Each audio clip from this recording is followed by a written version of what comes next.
Crônicas do Amanhecer. Por Feijão. Centro Espírita Allan Kardec de Balneário Gaivota, 4 de agosto de 2021. Biden considera veredicto de Chauvin um passo à frente. Parte 3. O presidente dos Estados Unidos, Joe Biden, classificou nesta terça-feira a condenação do ex-policial de Minneapolis Derek Chauvin por homicídio no episódio de prisão e morte de George Floyd como um passo à frente, mas disse que o veredicto é muito raro em um país atormentado por racismo sistêmico. Este pode ser um passo gigante em direção à justiça na América, disse Biden em comentários na Casa Branca. Um júri de 12 membros considerou Chauvin, de 45 anos, culpado das acusações de homicídio em segundo grau, homicídio em terceiro grau e homicídio culposo, após 3 semanas de depoimentos de 45 testemunhas, incluindo transeuntes, policiais e especialistas médicos. Chauvin foi indiciado por ter matado Floyd em 25 de maio do ano passado ao prendê-lo em Minneapolis, no norte do país. O agente foi filmado ajoelhado sob o pescoço do homem, que ficou imobilizado com o rosto para baixo e algemado ao chão por mais de 9 minutos, o que culminou no seu sufocamento. A morte de Floyd foi o estopim para milhares de pessoas irem às ruas dos Estados Unidos e do mundo para protestar contra a injustiça racial e a brutalidade policial. Desde ontem, uma multidão voltou a se reunir no centro de Minneapolis em uma área que ficou conhecida como a George Floyd Square, próxima ao local da morte do ex-segurança. O grupo, que esperava ansiosamente a leitura do veredicto, aplaudiu a decisão do júri. A manifestação foi semelhante em diversas outras cidades americanas. No seu livro Colônia Capela, Outra Face de Adão, Pedro Campos, por inspiração do Espírito e a sua benura, esclarece que a origem dos diversos grupos raciais é explicada pela antropologia por meio de 2 teorias denominadas policêntricas e monocêntrica. Os vários territórios que o homem ocupou sob climas que variavam desde o muito quente até o extremamente frio, a incidência peculiar das radiações solares, a natureza que lhe proporcionava diferentes tipos de alimentação e, ressalta-se, o modelo organizador biológico que lhe foi preparado pelos gênios da genética antes de ser materializado na carne foram mutuamente ajustando-se entre si, pouco a pouco. E, numa crescente diferenciação, produziram diferenças físicas substanciais, constituindo as múltiplas raças. Os grandes troncos raciais humanos foram emergindo com o passar dos milênios e ramificaram-se em vertentes menores, desde o surgimento inicial, num dado momento, do Paleolítico, prosseguindo daí, gradativamente, na formação das raças, até sua conclusão no período Neolítico. Raças maiores estabeleceram-se em pontos mais distantes, e, entre elas, surgiram as formas intermediárias. No alvorecer das civilizações, as raças deixaram de alterar-se substancialmente porque os principais cruzamentos já haviam sido realizados nas mais distantes regiões da Terra, portanto, não havia mais campo para grandes alterações raciais. À luz dos ensinos espirituais, cabe-nos esclarecer que as forças biológicas, emanadas do corpo espiritual, germinaram corpos físicos de grande plasticidade.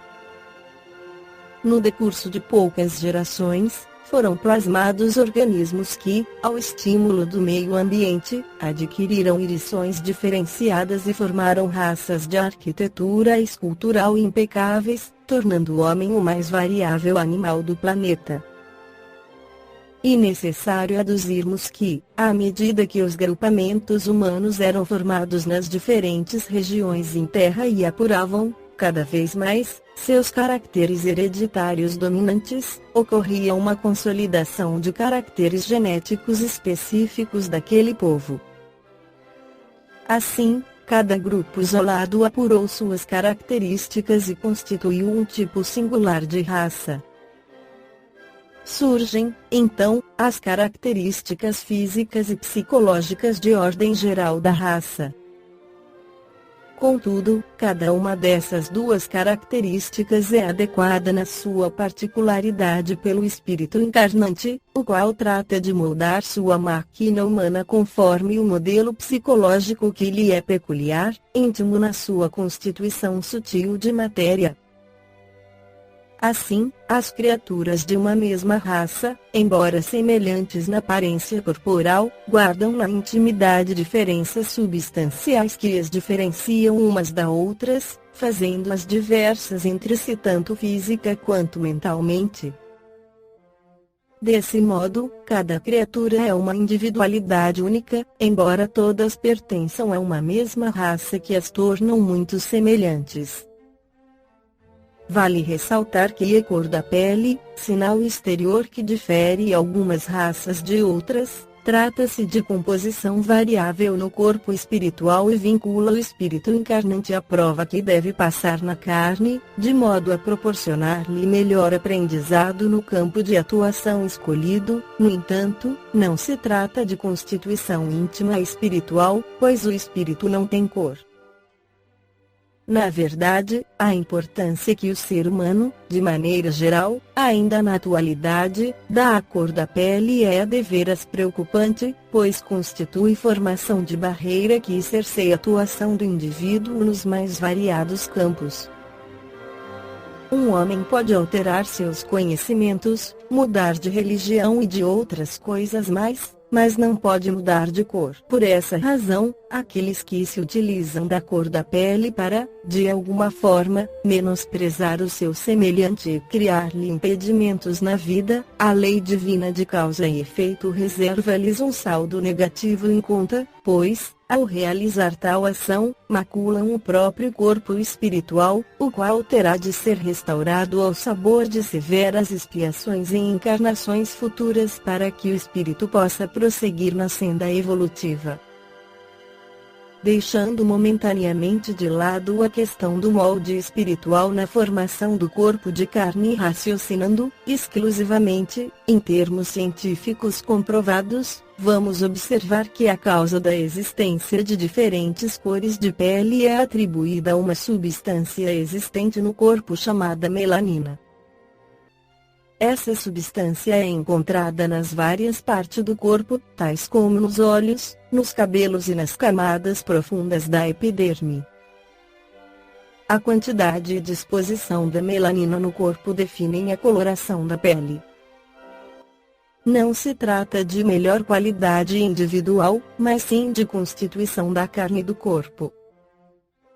O que deve ser observado é que cada cor de pele tem suas propriedades íntimas e varia, principalmente, de acordo com as condições climáticas. O clima influi de forma marcante na produção de melanina no corpo e, consequentemente, na formação da pele. Por essa razão, os povos que vivem próximos aos trópicos, onde o clima é mais quente, como na África, sul da Ásia e Oceania, apresentam peles mais escuras. O fato é que, na medida em que se vai distanciando dos trópicos em direção aos polos, a pele do ser humano vai clareando até culminar nos povos nórdicos, cuja pigmentação é extremamente clara. Evidentemente que não se trata de coincidência alguma, mas de fatores climáticos bem definidos, os quais, no decorrer dos milênios, interferiram, favorecendo a eclosão de uma ou de outra coloração de pele, embora a mestiçagem ocorra e forme tipos intermediários, também providos de grande beleza. Há que se notar que o problema da discriminação não está exclusivamente na cor da pele nem tampouco na raça, o problema é de ordem mental do indivíduo. Se não fosse a cor da pele, o fator discriminante poderia ser o porte físico, o local de nascimento, a língua falada, o nível cultural, os bens materiais, a religião, o sexo, e assim por diante. Na verdade, o problema todo é de ordem mental, em que o indivíduo seleciona outro por meio da discriminação, por julgar-se, de algum modo, superior àquele. A chave capaz de eliminar a discriminação está no próprio homem. A evolução espiritual elimina todas essas situações de discriminação humana efetuadas com base na lei do mais forte ou na astúcia da criatura que procura levar vantagem sobre a outra para dela se beneficiar. Pois, a partir do momento que o homem se reconhece como espírito e compreende que a evolução espiritual só é possível de ser obtida a partir de aquisições fundamentadas no amor fraternal e na elevação moral, não haverá como permanecer no estágio evoluído. Embora essa afirmação possa parecer um sonho difícil de realizar-se na Terra, na eternidade é ela que impera e faz a diferença na evolução de cada criatura.